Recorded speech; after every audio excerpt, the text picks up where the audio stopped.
Hello everybody, Dylan here, and today we are going to be doing a Sonic theory. Today's Sonic theory, we are going to be looking at who could possibly be the new character in Sonic Forces. So let's get right into this today on DHT.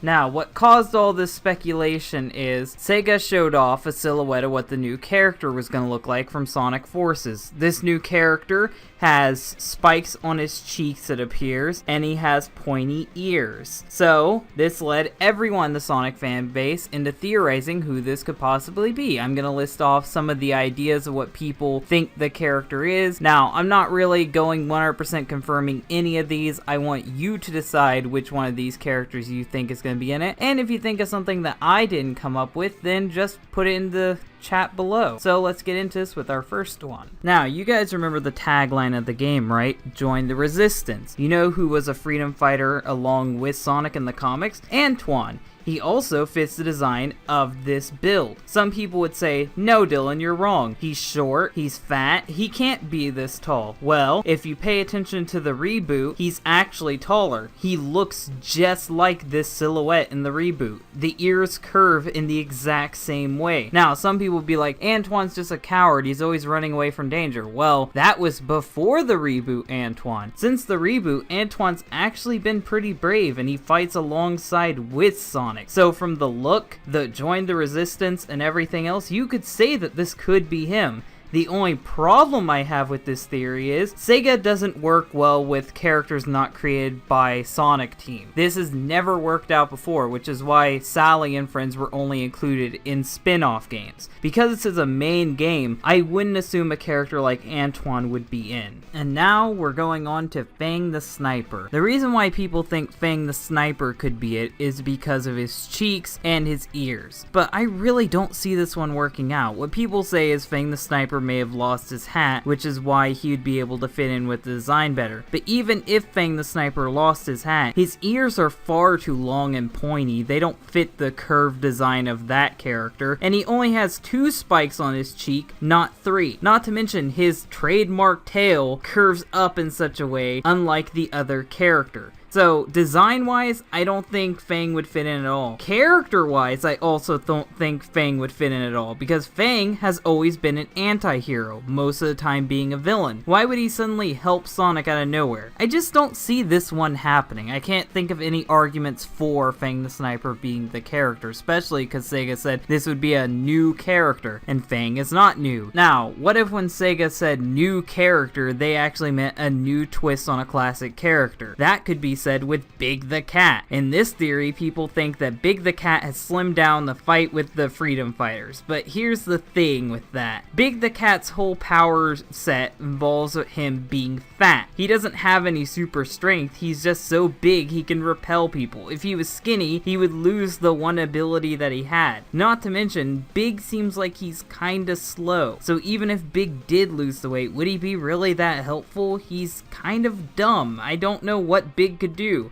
Big slim down doesn't seem like he'd be much help. Now, some people will be like, what if this is just another generic cat character? Well, that's way too dubious, and we can't even tell what would be the logic behind this. But yeah, I guess it could be a cat. I just don't think it'd be Big the Cat. And now, here's a theory that caught everybody by storm. Could this new character be Bubsy the Bobcat? For those of you who don't know, Bubsy the Bobcat is a 90s mascot character just like Sonic. His games also focus on speed, and he died with the 90s, thank God. So, why do people think it's Bubsy? Well, mainly because of the look and Bubsy's background. If you look at the silhouette compared to Bubsy, they're almost identical. The patches of fur on Bubsy's cheek looks like it could match up with the silhouetted character. Bubsy's ears curve perfectly in the same way as the figure in the promo. But here's one thing people forget about. Bubsy has a cowlick. Now, it could be facing to where we don't see the cowlick, but Bubsy's cowlick is always something that's there with Bubsy, and I don't see it in the silhouette. Not to mention the silhouette doesn't show fingernails. Bubsy has claws.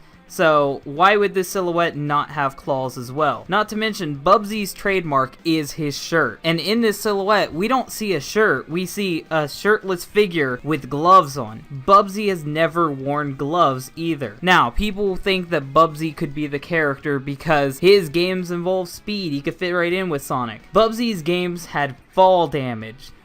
Fall damage in a platformer is so terrible. Why would you want a third playstyle where you die from falling from anything? I just don't really see Bubsy being the one. What if the third character isn't just one character in particular? What if the third character and third playstyle is actually a create your own character? That would mean that it could be literally anything that you could think up. If you want a speed character, make a speed character. If you want a character focused more on punching, make a strength character. It would be very similar to Dragon Ball Xenoverse. You can bring your OC to life. One of the biggest things in the Sonic fanbase is the creating characters aspect. People love making Sonic OCs, and now you can finally see your Sonic OC fight alongside Sonic. This would be such a good idea, but there's some good reasons to doubt this. One of the reasons to doubt this is, if Sega was working on something of this proportion, of course they would announce it. This is what made Dragon Ball Xenoverse sell. Why would Sega keep this such a secret? People would be so hyped if this turned out to be the feature. People would get it right then and there as soon as possible. The pre-orders would be through the roof. Why would Sega want to keep this in their back pocket? But another reason why it could be a create your own character is they showed a silhouette. Usually when Sega has a new character, they show them outright. What if the reason why Sega didn't show this new character is because it isn't just one character? They just gave you a blank slate of what the character could look like, and you can fill in what you want to. I really hope that this is what it turns out to be, but either way, I'm pretty sure I'll be satisfied with whatever character Sega picks. Now, in the end, am I saying 100% that any of these are it? No. This was just to speculate. I like theorizing about this stuff. I like talking about this stuff. So if you think it's any of these, comment down below. And if you have some new idea of what the new character could be, comment down below also. I'm interested to hear what you guys have to think. So I hope you guys liked this video. If you like this video, then like it. If you really like this video, then share it. And if you want to see more content like this, then subscribe.